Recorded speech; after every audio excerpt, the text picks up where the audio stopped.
반갑습니다. 셀닥조교입니다. 오늘은 파이썬 프로그래밍 속성 강의 세 번째 추가 시간입니다. 도대체 몇 강째에 이 그림을 가져오는 건지 모르겠죠. 지겨워 죽겠어요, 여러분. 그쵸? 이걸 보는 편집자도 지겹고, 이거 만들면서 또 넣어야 되나 고민한 나도 지겹고, 이걸 보는 시청자도 지겹고. 하지만 이걸 왜 가져왔냐?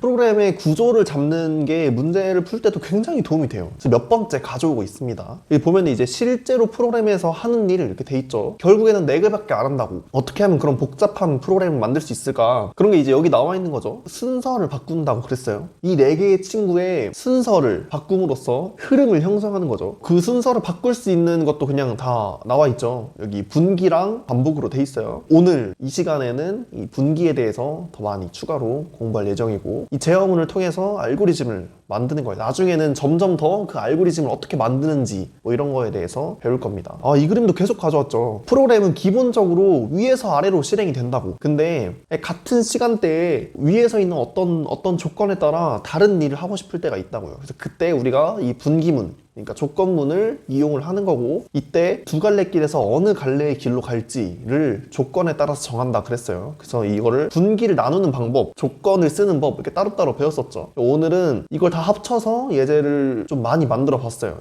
몇 개밖에 안 보여줘서 좀 이렇게 헷갈릴 수 있다고 생각을 해서 오늘은 그냥 무작위로 그냥 막 다 써서 막 그냥 가져왔어요. 그래서 이제 첫 번째 예제는, 그쵸, 여기 그냥 코드가 보이죠. 보면은 베리어블이 7보다 크면 프린트 헬로우를 하고, 그렇지 않으면 하이를 하고 이렇게 한대요. 뭐 그냥 충분히 이해할 수 있는 뭐 그런 그 정도의 수준의 코드잖아요. 보면은 분기가 두 갈래인데 그 두 갈래 안에서 하는 일은 둘 다 출력을 하는 행위고, 그리고 뭐 출력이 좀 다르네. 근데 베리어블이 클 때만 저거를 하네요. 뭐 이렇게 돼 있는 거죠. 다음 예제를 볼까요? 분기 안에서 분기가 두 갈래고, 하나는 뭐 원래 있던 베리어블에 1을 더하는 과정이죠. 저거를 사람들이 이해를 잘 못하더라고. 베리어블에다가 1을 더한 걸 베리어블에 다시 집어넣는다. 이걸 딱 한 번 하는 거예요. 한 번. 여러 번 반복하는 게 아니고 한 번. 그러니까 그냥 베리어블에 1을 더한다 이렇게 생각하면 좋겠어요. 점화식으로 여러 번 돼 있는 어떤 등차수열을 나타내는 게 아닙니다. 등차수열 아니고 딱 한 번 하는 거예요. 이 문장을 지나칠 때 딱 한 번. 어느 의도로 이걸 쓴 건가요? 그런 거 없어. 그냥 막 가져온 거예요. 그냥 이렇게도 할 수 있다, 저렇게도 할 수 있다, 이런 걸 많이 보여주면서 이 형태를 좀 익히라고. 그쵸, 똑같은 형태인데 이번에는 입력을 받고 있네요. 텍스트의 인풋으로 입력을 받을 수도 있고, 어떤 넘버의 이제 숫자로서 입력을 받을 수도 있는 거죠. 근데 이제 두 갈래로 나눠져 있어요. 분기가 두 개고, 그 분기 두 개에 대해서 조건이 있는데, 그 조건은 뭐 이게 돼 있죠. 베리어블 0 이상이면 그냥 텍스트를 입력받고, 아니면 이 넘버에다가 1 입력받고, 뭐 이런 걸로. 다음에는 이게 이 분기가 무조건 입력이나 출력만 해야 되는 게 아니라는 걸 보여주려고 가져왔어요. 뭐 언제는 출력을 할 수 있고 언제는 입력을 할 수 있게 뭐 이렇게 할 수 있다고. 조건은 저렇게 뭐보다 크다 뭐 이렇게 할 수 있는 거죠. 이런 식으로 변할 수 있는 부분이 이 세 부분인 거죠. 저기 조건이 변할 수 있고, 하는 일이 변할 수 있고, 뭐 그런 거죠. 하나 더 변할 수 있는 게 뭐냐면 이 구조 자체가 변할 수 있죠. 이 구조 자체가 뭐냐면, 지금은 두 갈래 길이잖아요. 두 갈래 길인데 뭐 세 갈래 길이 될 수도 있는 거고, 한 갈래 길 아니고 나머지 길은 막혀 있을 수도 있죠. 그쪽으로는 못 가게. 또 볼까요? 아까랑 달라진 점은 뭐가 있죠? 이게 태스크가 하나만 있는 게 아니라는 걸 알려주고 싶어요. 여러 개 다 쓸 수 있어. 그냥 들여쓰기만 맞춰서 쭉 내려가면 그 분기문 안에 다 할 수 있습니다. 뭐 한쪽 길이 길어진다고 해서 못 가고 그런 거 없어요. 다 할 수 있습니다.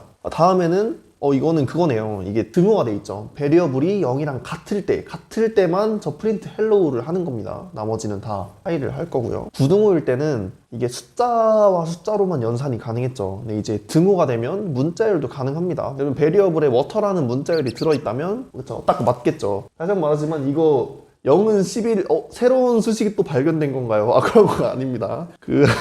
베리어블은 베리어블 더하기 11, 충분히 프로그래밍에서 쓸 수 있는 말이고, 11을 추가하겠다 뭐 이런 소리예요. 그런 거 그냥 짚고 넘어갔으면 좋겠어요. 이거 그쵸, 이게 숫자가 꼭 그 정수가 아니어도 돼요. 0.4 뭐 이런 수도 되죠. 아까도 나왔었죠. 숫자가 0.4랑 같다면 텍스트에 이제 입력을 받고, 아니라면 저기 숫자로 입력을 받고, 뭐 이런 걸 가져온 겁니다.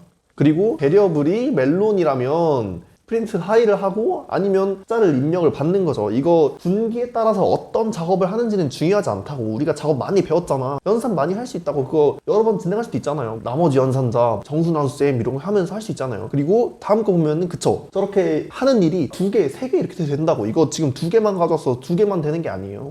뭐 한 10개를 써도 돼. 전혀 제한 없습니다. 그냥 어디다가 뭘 끼워 넣어도 저 구조만 제대로 지키면 돼요. 11번째 예제부터는 양 갈래가 아니고 한 갈래처럼 보이는데 이거 저번에 말했죠. 양 갈래가 맞다고. 두 개의 갈래 나눠지는데 한 갈래는 이 작업을 하고 한 갈래로 가면은 아무것도 하지 않는다, 이걸 말하는 거라고요. 생략이 돼 있을 뿐 else가 있다고. else에 뭐가 써 있나요? 아무것도 안 써 있는 거야. 그러니까 else로 들어가면 아무것도 안 한다는 소리지. 베리어블이 22보다 크면 프린트 하하만 하고 지나간다는 뭐 그런 뜻이에요. 네, 그 다음은 베리어블이 0일 때 저 프린트 뭐 C만 할 수 있다는 거죠. 뭐 이거를 계속 말하고 있지만 두 갈래 길 중에서 한 갈래 길이 이걸 하고 나머지 한 갈래 길은 아무것도 하지 않는다, 뭐 이런 말을 하고 있는 거예요.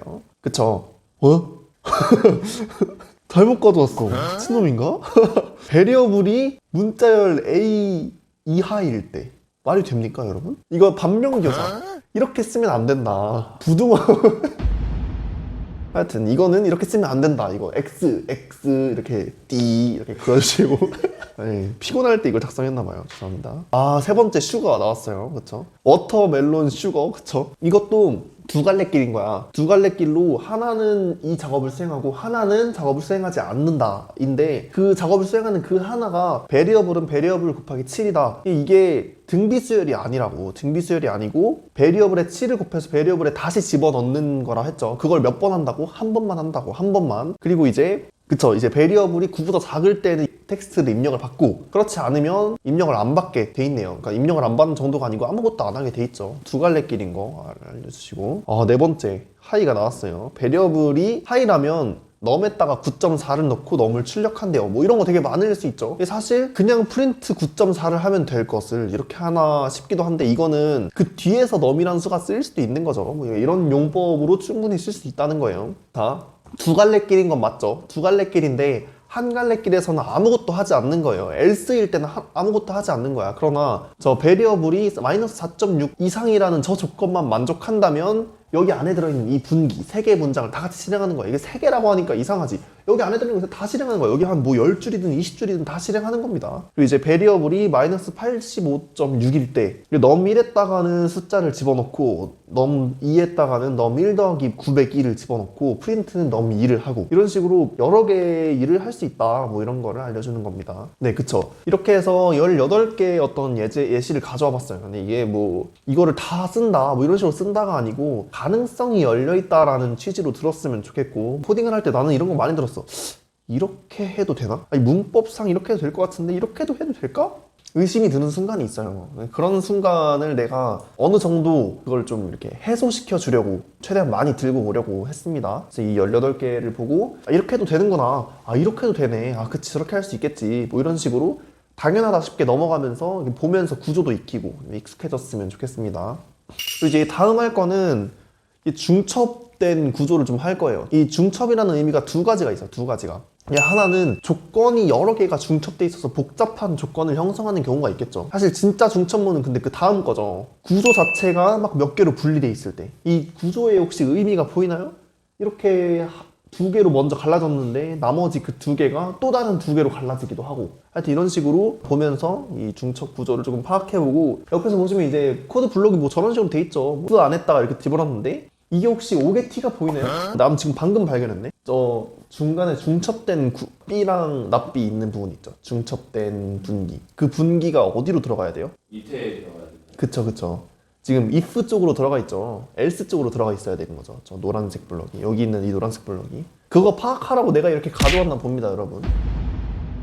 그래서 이거는 흔히 우리가 범위를 나타낼 때 이런 식으로 많이 하죠. 베리어블이 4보다 크다, 그리고 베리어블은 8보다 작다. 그러면 4랑 8 사이에 베리어블이 있어야만 이 if문 안으로 들어와서 yes를 외치는 걸 볼 수 있겠죠. 이거 뭐 이제는 많이 봤으니까 익숙하죠. 우리 편집자도 이 정도는 충분히 할 수 있어요. 이거 옆에다가 그 범위 그려주겠죠, 편집자님이. 근데 안 그려줘도 우리 시청자분들이 이해할 수 있겠다고 편집자님이 시청자를 믿는 걸 수도 있고, 그쵸? 이 하는 동작 자체는 어렵지 않지만 이 조건 자체가 중첩돼 있네요. 근데 이 조건을 보통 범위를 나타낼 때 이런 식으로 많이 쓴단 말이야. 그러니까 한번 봐두면 도움이 되지 않을까. 그죠? 베리어블이 0.4 이상이고 베리어블이 3 이하일 때, 아까는 이제 초과 미만일 때였는데 지금은 이제 이상 이하일 때 이렇게 가져온 거죠. 이 범위를 이렇게 잡아놓고 범위 안에 들어있으면 yes, 아니면 이제 no를 외치죠. 이 컴퓨터가 굉장히 신나하는 걸 볼 수 있어요. 이 범위 안에 들어오면 yes 뒤에 느낌표가 붙어있지만 범위 안에 들어가 있지 않으면 no 뒤에 느낌표가 없다는 점, 이런 섬세함. 베리어블이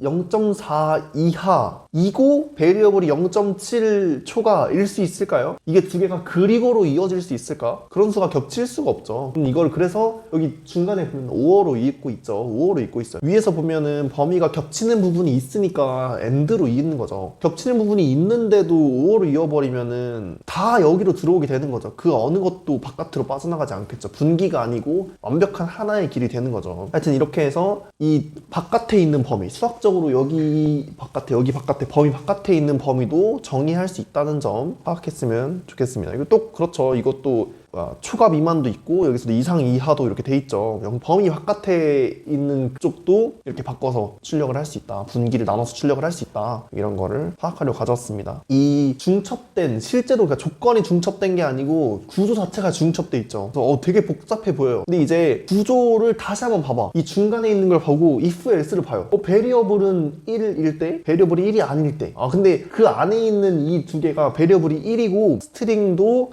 대실 때, 프린트 데디 is right 이렇게 돼 있죠. 그리고 베리어블은 1인데 스트링은 대시 아닐 때, 그죠? 그냥 스트링에 대시를 집어넣고 있네요. 이런 식으로 중첩돼서도 쓸 수 있다. 이런 식으로 꽤 많이 쓰거든요. 뭐 왜 어떻게 많이 쓰냐면 텍스트가 YYY가 아닌 경우 이걸 하고, 만약에 텍스트가 YY다 그러면은 아무것도 안 하는, 근데 여기서 뭘 하고 있긴 하지만 뭐 그런 경우가 되게 많아요. 그러니까 어떤 프로그램 딱 시작했는데 실제로 어떤 한 경우를 만족하지 않으면 아무것도 하지 않고 프로그램이 끝나는 경우가 되게 많아요. 우리 게임 하는 것도 그렇지 않아요? 그거 뭐 로그인 안 하면 아무것도 못 하잖아. 뭐 그런 거죠. 이런 식으로 그냥 이런 경우도 있다. 이거는 이제 패스라는 건 그냥 아무것도 안 한다로 그냥 이해했으면 좋겠어요. 베리어블이 44보다 크고 스트링이 허릴 때만 프린트 A를 하네요. 근데 이게 내가 왜 가져왔냐면 여기 밑에 거는 패스라서 아무것도 안 하는 거잖아. 그러니까 저 조건만 만족시킬 때 이 태스크 하나만 하는 거야. 이거를 어떻게 줄일 수 있죠? 이거 AND로 줄일 수 있는 거 혹시 파악되십니까? 베리어블이 44보다 크다. AND 스트링은 대실 때. 그쵸, 이거 프린트 A를 할 수 있게 이게 되는 거죠. 그러니까 내가 이거를 왜 중첩이라고 하면서 조건의 중첩과 구조의 중첩을 같이 가져왔는지를 알겠죠. 이런 식으로 그 두 개가 약간 상호 보완적이다. 그럼 왜 두 개가 따로따로 나눠져 있을까요? 아니, 두 개가 똑같은 거면은 하나만 있으면 되지. 왜 두 개가 나눠져 있을까요? 볼까요? else 뒤에 있는 패스, 저 부분에 무언가를 쓰려면 조건만 중첩되어 있는 아까의 그 구조로 저 부분에 무언가를 쓸 수 있을까요? 조금 복잡하죠. 그러니까 이런 구조도 이점이 있다. 그러니까 혹시 의문을 가질까봐 이거 뭐 왜 이렇게 많은 거야, 뭐 이렇게 다 할 수 있는 거면 이거 하나만 있으면 더 편할 텐데, 이러면서 프로그래밍에 어떤 악감정을 가질까봐. 할 수 있는 일이 있기 때문에 이 구조도 충분히 필요가 있습니다. 언젠가는 필요할 거예요. 그래서 이제 D부터는 예시를 좀 가져왔어요. 실제로 좀 해보려고. 컨디션이라고 돼 있는 저 그림이 있죠. 여기에다가 내가 3을 기준으로 왼쪽으로 그냥 출력하고 오른쪽으로는 2 곱해서 출력하라고 이렇게 돼 있죠. 이거를 그냥 표현으로 옮기면은 우리가 기본 구조라고 생각했던 그 부분, 그러니까 여기를 볼 때 일단은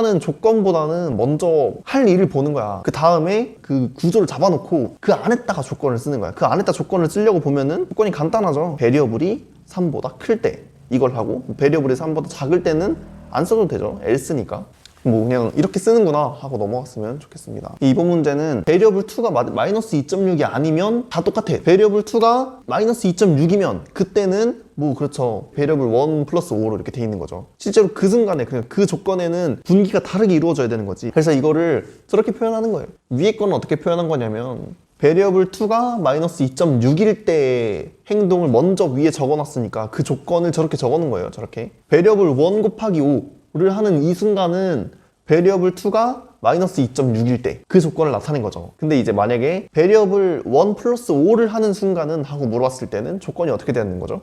베리어블 2가 마이너스 2.6이 아닐 때 라고 해야 되는 거죠. 그래서 뭐 저렇게 써봤어요. 이거는 이렇게 할 수도 있고 뭐 저렇게 할 수도 있구나. 아니, 이거를 이제 말해주려고 가졌습니다. 이 다음 거는 그 중첩된 조건에 대해서 조금 해보려고 가져왔는데, 중첩된 조건에 가장 많이 쓰이는 예시가 이런 거예요. 어디와 어디 사이일 때 1부터 이렇게 벗어나는 구역, 6에서 이렇게 벗어나는 구역, 이 벗어나는 구역에서는 같은 걸 하는데 이 안쪽에서는 다른 걸 하죠. 그래서 실제로 저렇게 쓰면은 아마 이해가 빡 됐으면 좋겠어요. 베리어블 1이 1보다 크고 베리어블 1이 6보다 작은 경우, 또는 이 안쪽에 있는 겹치는 부분, 여기 중간에 있는 이 부분, 이 범위를 표시할 때는 저렇게 표시를 하지만 실제로 이 바깥으로 이렇게 나눠지는 이 부분, 나눠지는 부분을 표시할 때는 우어로 표시해야겠죠. and 아니고 우어로. 이제 이게 마지막 문제인데, 이게 실제로 분기가 여러 갈래로 막 많이 이렇게 갈리지 않아요. 실제로 거의 2개 아니면 3개로 갈리는 것 같아. 가끔가다 3개, 4개 정도는 이제 해줄 때가 있으니까 그거를 또 대비하려고 가져왔습니다. 그러니까 0부터 4까지는 A를, 4부터 8까지는 B를, 8부터 12까지는 C를 이렇게 하라고 돼 있어요. 먼저 처음에 잡을 거니까 어느 구간부터 먼저 할 건지를 보는 거야. 내가 A부터 출력을 하겠다. A부터 출력을 할 거면 조건 어떻게 잡아야 되는 거야? 4보다 작을 때는 다 A로 출력을 하는 거야, 일단. else는 4보다 다 큰 거겠죠. 그러니까 당장 3갈래로 나누고 싶은데 먼저 2갈래로 나누는 거예요. 2갈래 나누고 그 다음 나머지에서 이렇게 2개로 뻗어 나오는 거죠. 근데 이거를 할 때 if else로 먼저 나눠놓고 그 다음 else에서 if else가 있는 형태, 여기 이렇게 하고 싶은데, 그게 구조는 이렇게 생각하되 쓸 때는 엘리프로 쓰라고. 이렇게 합쳐가지고 이렇게 쓱쓱 합치면 되죠. 이렇게 합쳐가지고 엘리프로 쓰면은 이 위에 같은 형태가 나오는 거예요. 여기서 한 가지 문제가 있는 게, 레인지를 0에서 4까지, 그리고 4에서 8까지, 8에서 12까지 이렇게 잡아가지고 4랑 12를 벗어나는 수가 들어올 수도 있죠. 그래가지고 그냥 한번 뽐내라고 가져왔어요. 이 밑에 써놨죠. 베리어블이 0보다 크고 베리어블이 12보다 작은 경우만 이쪽으로 들어온다고. 아닌 경우는 아무것도 안 하라게끔. 이거는 약간 그냥 폼이에요, 폼. 쓸데없는 것 같은데, 이걸 보고 그러니까 이해를 했으면 좋겠어요. 이 딱 코드를 보고 이게 이런 뜻이구나, 이렇게 이해를 했으면 좋겠어요. 분기와 조건 3강의 두 번째 강의 3-2강을 가져온 건데, 오늘 배운 거 혹시 시간이 있다면 복습도 좀 했으면 좋겠는데 코딩하려고 유튜브 들어오는 사람이 무슨 복습을 하겠어. 하여튼 그래서 오늘 이 영상이, 이 강의가 유익했다면 구독과 좋아요 눌러주시고 다음 강의에서 또 봤으면 좋겠습니다.